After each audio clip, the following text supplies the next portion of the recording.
এখন দৰং জিলাৰ খাৰুপেটীয়া মহাবিদ্যালয়ৰ ওচৰতে ৰাজীৱ গান্ধী ক্ৰীড়া প্ৰকল্পত আপোনালোকৰ ফুটবল জুবিন গাৰ্গ সৌৰণী আন্তঃজিলা ফুটবল প্ৰতিযোগিতা দ্বিতীয় বাৰ্ষিক চলি আছে।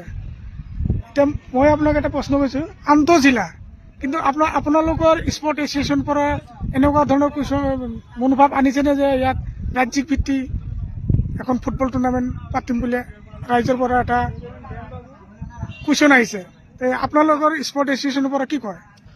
হয়, নিশ্চিতভাৱে আমি ইয়াতে আমি পূব মংগল স্পৰ্টছ এছ'চিয়েশ্যনৰ তৰফৰ পৰা আগন্তুক বৰ্ষত বা অনাগত ভৱিষ্যতত আমি ষ্টেট লেভেলৰ খেলখন আমি পাতিবলৈ চিন্তা চৰ্চা কৰিছোঁ। যিহেতু এইবেলি আমাৰ আন্তঃগাঁথনিৰ অভাৱ এইখন ফিল্ডত, সেইকাৰণে আমি ইণ্টাৰ ডিষ্ট্ৰিক্ট লেভেল প্ৰতিযোগিতা আমি আয়োজন কৰিছোঁ। কাৰণ এইখন ফিল্ডখনৰ বহুত পৰিত্যক্ত অৱস্থাত আছিলে। আমাৰ স্থানীয় যুৱকসকলে বহুত কষ্ট কৰি এইখন ফিল্ডখন খেলৰ বাবে উপযোগী কৰিছে। ইয়াৰ বাবে বিশেষকৈ আমি ধন্যবাদ দিছোঁ আমাৰ সভাপতি আব্দুৰ ৰহমান বিশ্বাস ডাঙৰীয়া, তেখেতৰ নেতৃত্বতে আমাৰ এই ফিল্ডখন ধুনীয়া পৰিৱেশত এতিয়া খেলখন চলি আছে। আগন্তুক বৰ্ষত হয়তোবা আমাৰ ইয়াতে মিনি ষ্টেডিয়াম হোৱাৰ এটা পৰিকল্পনা চৰকাৰে হাতত লৈছে, যাৰ বাবে আমি চৰকাৰকো ধন্যবাদ জ্ঞাপন কৰিছোঁ।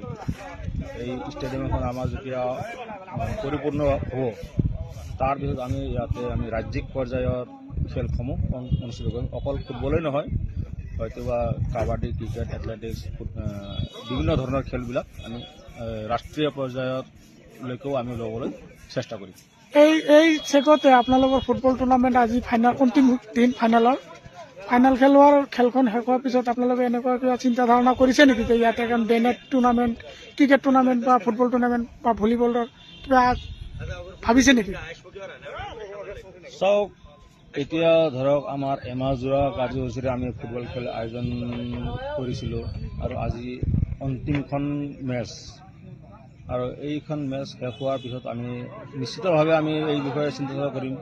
যিহেতু আমি খেলৰ লগত জড়িত, আমি সকলোৱে বহিম, স্থানীয় ৰাইজৰ লগতো আমি আলোচনা কৰিম, কাৰণ সকলোৰে সহযোগিতাৰ ফলতে এই এখন খেল অনুষ্ঠিত কৰিব পৰা যায়। তো ভালে ভালে এইখন ফাইনেল খেলখন শেষ হওক, তাৰপিছত আমি আগন্তুক পৰিকল্পনাৰ বিষয়ে আমি আপোনালোকক অৱগত কৰিম। ধন্যবাদ।